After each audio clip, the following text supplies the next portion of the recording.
وسبحان الله بكرة وأصيلا. الحمد لله الذي جعل هذا اليوم عيدا للمسلمين وأجاز الثواب العظيم للصائمين. أشهد أن لا إله إلا الله وحده لا شريك له رب السماوات والأرضين، وأشهد أن سيدنا ونبينا ومولانا محمدا عبده ورسوله المبعوث رحمة للعالمين. اللهم صل وسلم وبارك على سيدنا محمد وعلى آله وأصحابه الفائزين. أما بعد، فيا معاشر العائدين، إن يومكم هذا ليوم عظيم، أوصيكم وإياي بتقوى الله العظيم. الله أكبر الله أكبر الله أكبر ولله الحمد. معاشر المسلمين والmuslimat, jamaah salat Idul Fitri rahimakumullah. Seiring syahdunya alunan kalimat takbir, tahlil dan tahmid yang disenandungkan di berbagai penjuru dunia, marilah kita bersama-sama meningkatkan keimanan dan ketakwaan kita kepada Allah Subhanahu wa taala. Selama bulan suci Ramadan, sebulan penuh kita melakukan suatu perjuangan yang amat berat, lebih berat dari perjuangan mengangkat senjata memerangi musuh yang nyata. Itulah perjuangan memerangi hawa nafsu di dalam dada, melawan musuh yang tak nampak oleh kasat mata biasa, yang justru berada di dalam diri kita manusia. Sebulan penuh kita berpuasa, melatih diri membina dan menempa takwa, mengharap ridha Allah Subhanahu wa taala semata. Allahu akbar Allahu akbar Allahu akbar walillahil hamd.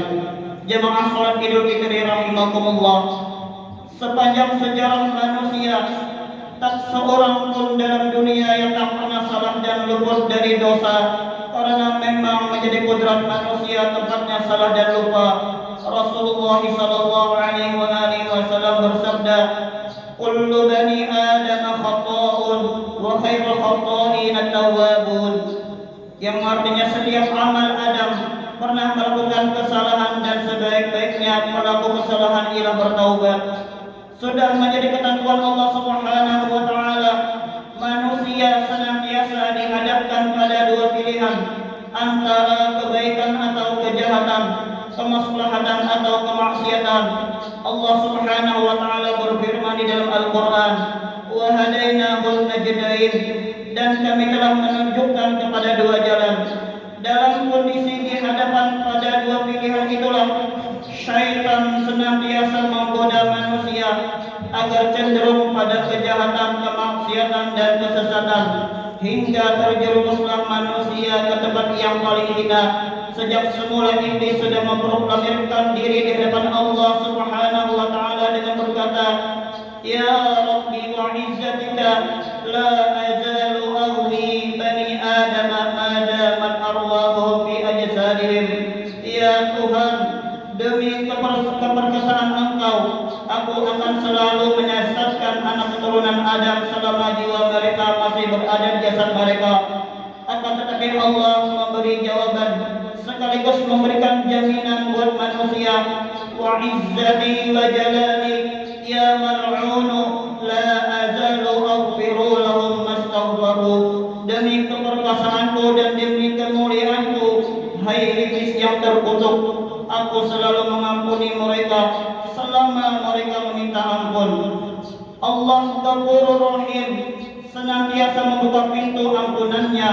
Ma'asyiral muslimin, jamaah Idul Fitri yang dirahmati Allah Subhanahu wa taala, suatu riwayat menceritakan bahwa suatu ketika selesai salat Id, Rasulullah sallallahu alaihi wasallam mengucapkan amin sebanyak 3 kali. Para sahabat mendengar lalu bertanya, "Ya Rasul, tadi engkau mengucap amin sampai 3 kali. Kenapa ya Rasul? Apakah kalian tak tahu kenapa?" Tanya Rasul kembali. Tidak, jawab sahabat. Lalu Rasulullah sallallahu alaihi wasallam menjelaskan, "Begini, selesai salat Id, tadi malaikat Jibril datang kepadaku seraya berkata, "Ya Muhammad, saya hendak berdoa kepada Allah. Maukah engkau mengamininya?" Adapun doa malaikat Jibril yang pertama adalah, "Ya Allah, pada 1 Syawal ini saya mohon jangan terima puasa dan ibadah anak yang durhaka kepada orang tuanya. Oleh karena itu di hari yang mulia ini janganlah enggan untuk bersimpuh di hadapan ibu bapak kita. Mohonlah ampun, mintalah maaf serta ridhonya selagi kita masih dapat memeluk dan mencium mereka. Mumpung kita masih punya kesempatan meminta doa-doa dari mereka, siapapun dan bagaimanapun orang tua kita, dengan perantaraan dari ayah dan ibulah adanya kita di dunia. Kalau sudah tiada, kemana kita bersimpuh untuk memohon ampun dan maaf?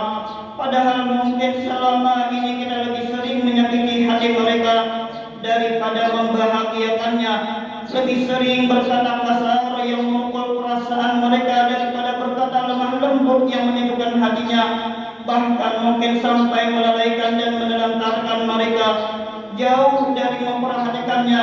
Jika sudah demikian, adalah getar penyesalan di lubuk hati kita. Kalaulah ada, insyaallah mohon ampun kepada Allah.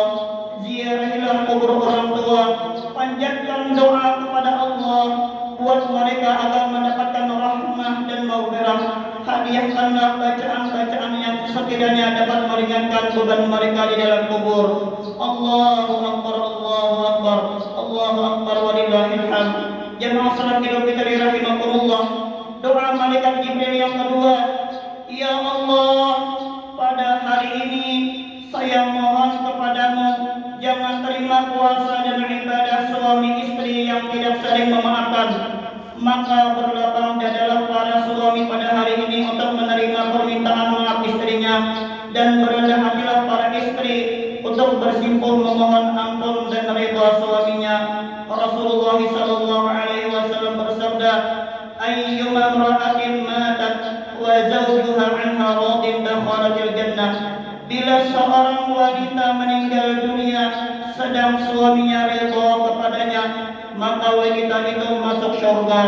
Selanjutnya doa malaikat Jibril yang ketiga, "Ya Allah, pada hari ini saya mohon kepadamu, jangan engkau terima puasa dan ibadah seseorang muslim yang tidak mau memaafkan saudaranya sesama muslim. Mengakui kesalahan dan meminta maaf kadang terasa berat, namun memberi maaf kepada orang yang meminta maaf jauh lebih berat, karena hati sudah terlanjur terluka. Kecewa telah menyayat dan meracuni jiwa. Benarlah kata pepatah, kalau pedang melukai tubuh masih ada harapan sembuh, tapi kalau lidah melukai hati, kemana obat hendak dicari? Namun disinilah kita kembali diuji, mampukah kita mengendalikan hati melawan ego dan emosi?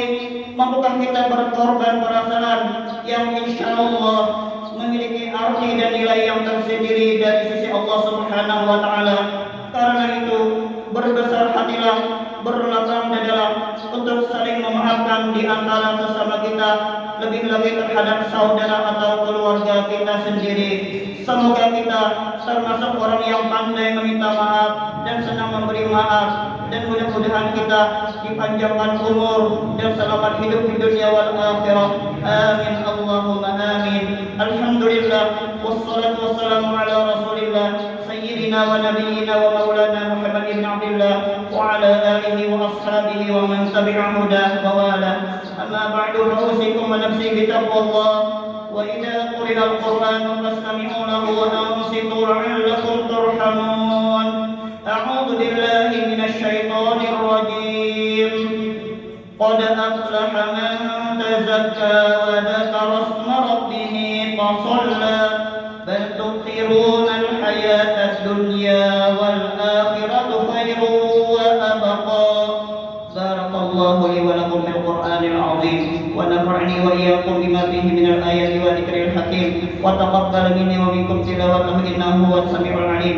أقول قولي هذا وأستغفر الله العظيم لي ولكم ولوالدي ولوالديكم ولمشايخي ومشايخكم ولسائر المسلمين والمسلمات والمؤمنين والمؤمنات فاستغفروه إنه هو الغفور الرحيم. الله